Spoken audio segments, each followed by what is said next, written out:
تو وہ فرماتے تھے کہ بھائی دیکھو اللہ کا احسان دیکھو ہم پر، اپنے نام کے اندر بھی ہماری آہ کا وہ رکھ دیا ہے. اگر آدمی کھینچ کے اللہ، تمہاری آہ نکلتی ہے کہ نہیں؟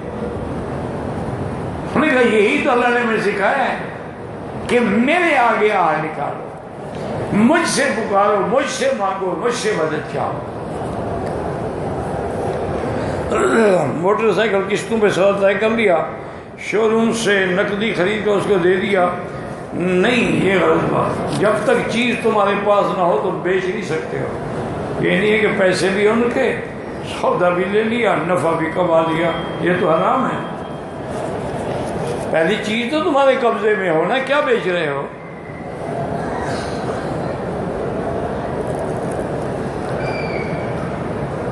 ایک مسجد کا سین نہیں ہے، جگہ نہیں ہے، چھت پہ نماز ہو سکتی ہے، بلکہ ایک چھت پہ نہیں پڑھ رہے ہو. یہ بھی مسئلہ پوچھنے کا ہے. چھت پہ تو بیٹھے ہو.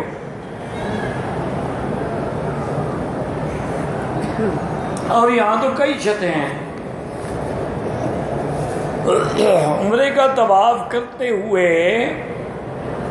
میں نے جب غلاف کعبہ کو ہاتھ لگایا، ہاتھ کے ساتھ خوشبو لگ گئی تھی. بہرحال دم تو نہیں ہے، تھوڑی سی اگر لگی ہے، پورے ہاتھ کو لگی ہے پھر دم ہے.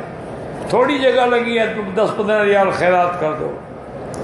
میں مکے سے واپسی پر عمرہ کر رہا تھا. مکے سے واپسی پر تو عمرہ نہیں ہوتا، مدینے سے واپسی پر ہو سکتا ہے.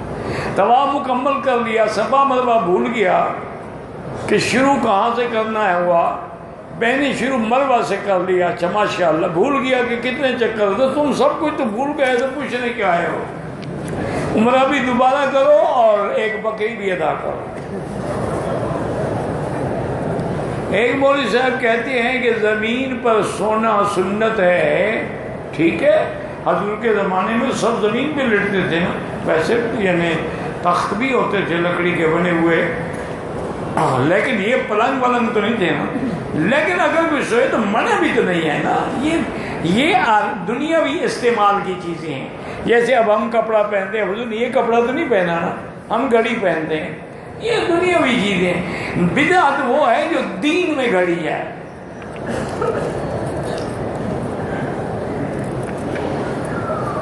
اس مولوی صاحب کے پاس کیونکہ چار پہ ہوگی نہیں، اور کہا ان سب کو لٹاؤ نیچے. ہمارے علاقے میں جنازہ پڑھتے وقت میت کی چارپائی پر امام کے سامنے پردہ ڈال دیتے ہیں تاکہ امام صاحب کو میت میں فرق نظر نہ آئے. پتہ نہیں کیا ہے. اچھا کیوں اس کے اوپر جو کفن ہے اور پردے ڈالنے کی ضرورت ہے؟ جب میت ہی اس کے سامنے نہیں تھی، امام صاحب جنازہ کس کا پڑھا رہے ہیں؟ عجیب طریقے آگے پردہ لگا دیتا ہے. یعنی زندگی میں تو پردہ کیا نہیں، مرنے کے بعد پردہ کروا رہے ہیں.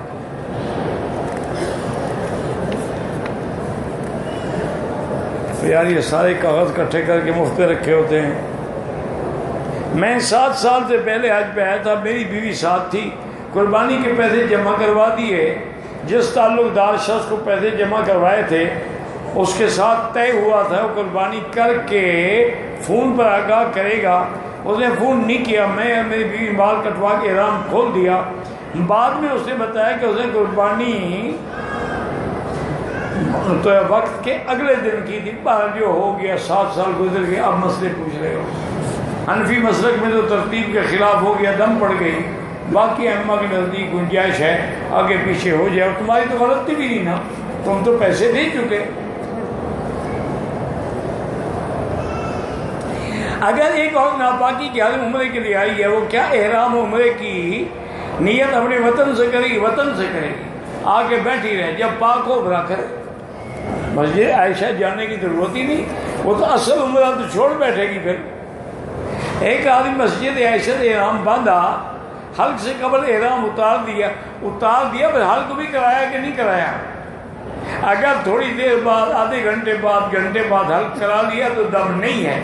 اگر کرایا ہی نہیں، کپڑے پہن لیے، حلق بھی کرائے، دم بھی دے. مکے سے مدینے گیا، واپسی پر میں نے عمرہ کرنا تھا، مجھے پاؤں میں سخت زخم آیا، ٹانکے وغیرہ لگے، انہوں نے نہیں کہ کوئی بات نہیں انشاءاللہ معاف کریں گے، آپ مجبور تھے۔ کہتے جی کہ ایسی کوئی روایت ہے کہ مسجد حرام میں یا مسجد نبوی میں ذکر اپنا نماز کے علاوہ بھی نہیں، عبادت پہ لاکھ کا اجر ملتا؟ اصول یہ ہوتا ہے کہ ایک چیز کا ذکر کر دیا جاتا ہے، باقی اسی پہ قیاس کیا جاتا ہے۔ ذکر نماز کا ہے، لیکن نماز عبادت، اس کا معنی ہر عبادت پر اللہ اجر دیں گے۔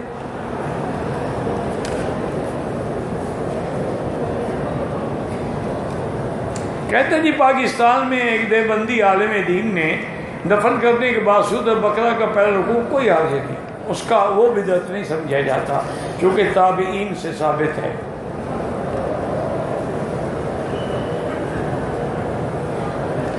قبر کی زیارت کرنے کا کیا جا کے کھڑے ہوں السلام علیکم یا دار قوم المؤمنین انا انشاءاللہ لکم لاحقون، اور پھر اللہ سے دعا کریں یا اللہ ان کی مغفرت فرما، ان کے درجات بلند فرما۔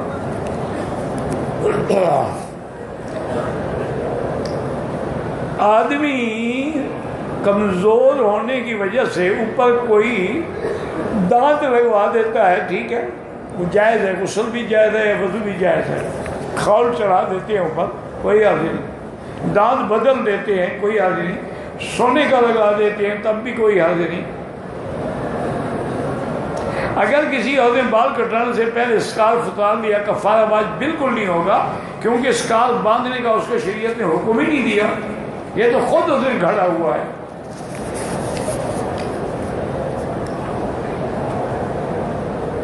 عورتیں گھروں میں اکٹھی ہو گئی، جو سورۃ یاسین پڑھتی ہیں خود پڑھیں، اکٹھی ہو کے گھر والے اکٹھے ہوں، لوگوں کو جو بلاتے ہیں یہ بدعت بن جاتی ہے۔ گروپ لیڈر طائف اور بنی سعد کی زیارت کے لیے لے گیا، گروپ لیڈر نہ ہی حاجی صاحبان کو احرام باندھنے کا پتہ تھا، اب تو پتہ لگ گیا ہے نا، واپس جا کے طائف سے عمرہ کرو ورنہ دم دینی پڑے گی۔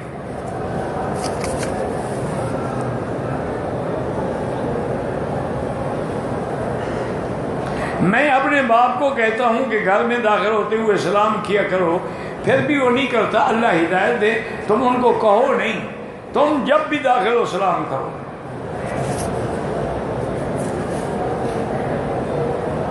مسجد عائشہ کے بعد میرے دوست کی ورکشاپ ہے، اس سے ملنے جانے احرام نہ، کوئی ملنے جائے احرام باندھنا ضروری تو نہیں، کوئی عمرہ کرے تو احرام باندھ سکتا ہے، میقات تو نہیں ہے کہ گزر جائے گا دم پڑ جائے گی۔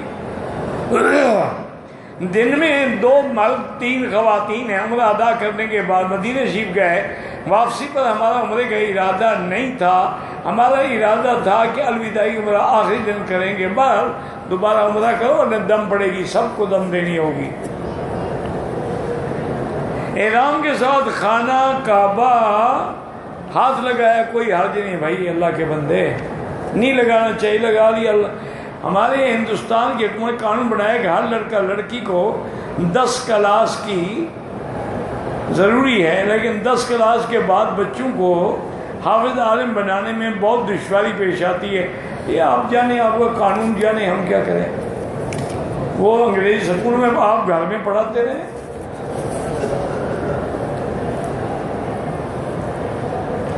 بھائی بہرحال یہ بڑی مشہور روایت ہے، حضرت اویس کرنی نے اپنے دانت محبت میں آ کے نکلوائے تھے، داڑھی ایک مشت ہونی چاہیے۔ پاکستان سے آئے ہوئے نماز قصر پڑھیں گے، کوئی ساتھی دوسرے کے بارے میں خواب دیکھے اس کو جا کے بتا دے۔ ایک عورت طلاق ہو گئی، لڑکا شناختی کارڈ پاسپورٹ ضرورت ہے، اصلی شناختی کارڈ نہیں دیتا، نام بھی والد صاحب لکھا ہے، کیا ہوگا؟ اب والد کے بجائے نانا یا ماموں کا نام لکھیں، بالکل نہ لکھیں، والد کا نام ہی لکھیں، اور 10 آدمی لے کے اس کو شرمندہ کریں، دے گا؟ وہ رکھ کے کیا کرے گا؟ نہ دے، درخواست دے دو کہ میرا ہر چیز اس نے اپنے قبضے میں رکھی ہوئی ہے۔ جو عورت بیت اللہ میں جنازہ ہے، جنازہ پڑھ سکتی ہے، ہاں پڑھ سکتی ہے۔ ایک آدمی حنفی ہے، اگر ریاض اور 3 مرتبہ پاکستان بغیر احرام کے آیا ہے، کام کے لیے گیا تھا تو دم سے بچ جائے گا، اگر کام نہیں تھا تو پھر دم دینی پڑے گی۔ روضہ رسول اللہ پر الصلاۃ والسلام علیہ کے یا رسول اللہ پڑھ سکتے ہیں۔ عشاء اور عصر کی سنت غیر موقتہ کی فضیلت، غیر موقتہ کی بھی فضیلت ہے، حضور نے جو پڑھی ہے، اس سے بڑی کوئی فضیلت ہے؟ جس کا عقیدہ حضور کو مختار کل ہو، عالم الغیب رکھتا، اس کے پیچھے نماز بھی نہیں ہوتی، اس کا ایمان سے ختم ہو گیا مسئلہ۔ عام مردوں کے بارے میں کیا عقیدہ رکھنا چاہیے؟ یہی کہ قبر میں ہیں، باقی ان کا تعلق روح اور جسد کا ہوتا ہے، تب بھی تو سوال جواب ہوتا ہے، ورنہ پھر سوال جواب کیسے ہوگا؟ ہمارے ملک میں حیات انبیاء کا بڑا جھگڑا ہے، تم جانے تمہارا ملک جانے، اللہ ہمیں جھگڑوں سے محفوظ رکھے۔ اب آپ کے یہاں تو ہر بات پہ جھگڑا ہے نا، اور ضالین پہ جھگڑا ہے، ضالین پہ جھگڑا ہے۔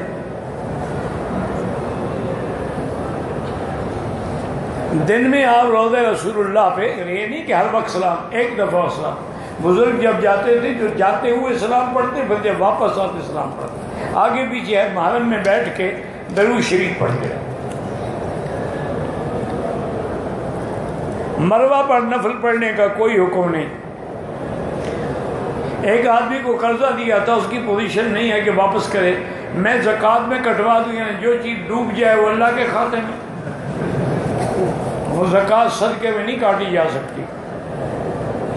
آب زمزم کھڑا ہو کے پئیں تو جائز ہے، ورنہ افضل یہ بیٹھ کے پئیں۔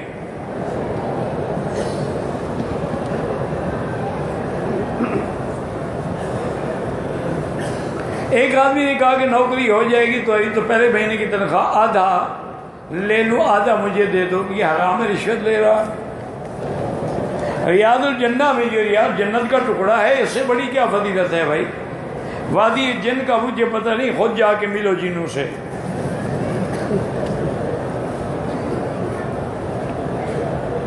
حضور پاک نے گنبد بنانے سے منع کیا ہے۔ حضور کے عہدے پہ جو گنبد ہے وہ نہ حضور نے بنایا ہے، نہ صحابہ نے، نہ تابعین نے، وہ تو بعد میں بادشاہوں نے بنایا ہے۔ اب حضور کے ساتھ نسبت ہو گئی تو اس کا احترام کرنا ضروری ہے۔ موجودہ تبلیغی ترتیب جو ہے وہ ٹھیک، بھائی ڈاکٹر ایک دوائی دیتا ہے، اس کی ترتیب ہوتی ہے نا، تو جو لوگ اصلاح کا کام کرتے ہیں ان کی بھی ایک ترتیب ہوتی ہے۔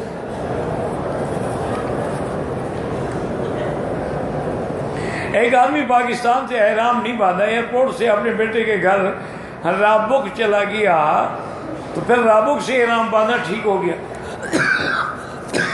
انا للہ۔ مسجد عائشہ سے بھی احرام باندھ کے عمرہ ہو جاتا ہے۔ اللہ سب کو نمازی بنائے۔ مکے سے واپس جاتے ہوئے طواف الوداع کوئی نہیں، عمرے کے والوں کے لیے طواف الوداع نہیں ہے۔ میرے دل میں وسوسے آتے ہیں، کوئی فکر نہ کرو، آخری صورتیں پڑھ کے دم کیا کرو۔ طواف کی 1 یا 2 چکر مکمل کرنے کے بعد جماعت کھڑی ہوگی، نماز پڑھ کے پھر جہاں چھوڑا وہاں سے شروع کرو۔ اگر صفا مروہ دوڑنے کے بعد اپنا سر خود گنجا کرے جائز ہے۔ نماز جنازہ میں پہلے ثنا ہے، پھر درود ہے، پھر دعا ہے۔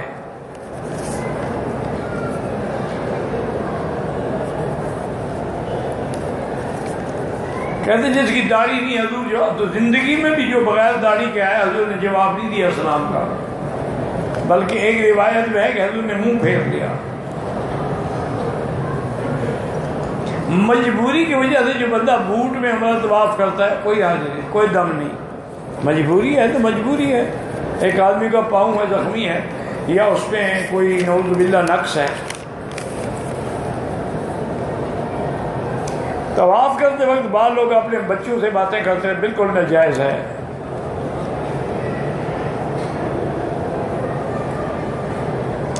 حضور پاک جب عمر زیادہ ہو گئی پھر جلسہ استراحت فرماتے تھے، پہلے نہیں۔ اگر جلسہ استراحت کوئی کرتا ہے تو ہم تو نہیں چڑھتے، مستحب بات ہے۔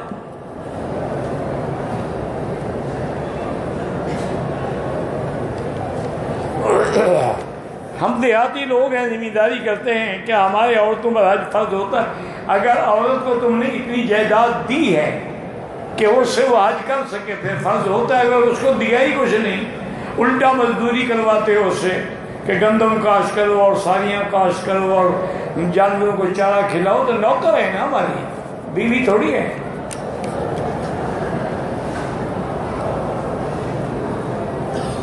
میں اپنی بیوی سے ماں کی خدمت کرواتا ہوں، تم تو اپنی بیوی سے گائے بھینس کی خدمت کرواتے ہو، تو ماں کی کیوں نہ کرواؤ؟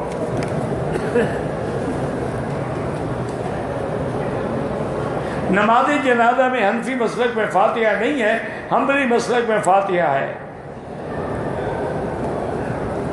یہ تو پڑھا ہی نہیں جاتا، پریشانیاں ہیں، وہی استغفار ابھی بتایا نہیں، استغفار پڑھو۔ نفل طواف میں 2 چکر رہ گئے، دم نہیں پڑتا، لیکن دوبارہ جا کے طواف کرو۔ پہلے ماہواری آ گئی، 2 دن بعد وطن واپسی ہے، حائضہ عورت پاک نہیں ہو سکتی، اس کے لیے کوئی طواف الوداع نہیں، عمرہ تو اس نے کیا ہی نہیں نا، نیت تو کی ہی نہیں نا۔ عمرے کے بعد احرام کو دھونا کوئی ضروری نہیں۔ میرے کزن میرے ساتھ صفا مروہ کے درمیان پلسٹر لگا ہوا تھا، لا علمی میں نکالا تو پلسٹر کے ساتھ بال بھی نکل کے، کوئی حرج نہیں۔ ہر رکعت میں ایک سورت پڑھی جا سکتی ہے، بالکل ایک آیت بھی پڑھی جا سکتی ہے بار بار۔ حضور نے ان تعذبہم فإنہم عبادک ساری رات پڑھی۔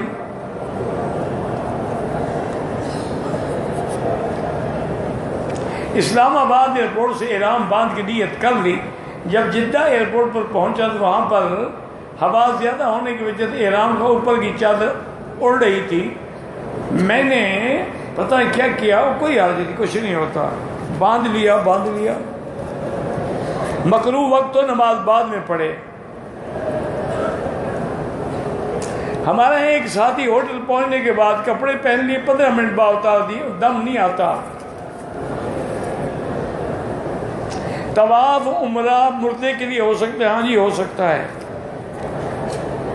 غلاف کعبہ کو پکڑ کے دعا مانگنے کا حکم نہیں، منتظم پہ سینہ لگا کے مانگو۔ غلطی سے احرام کی چادر سر پہ لگ جائے کچھ نہیں ہوتا۔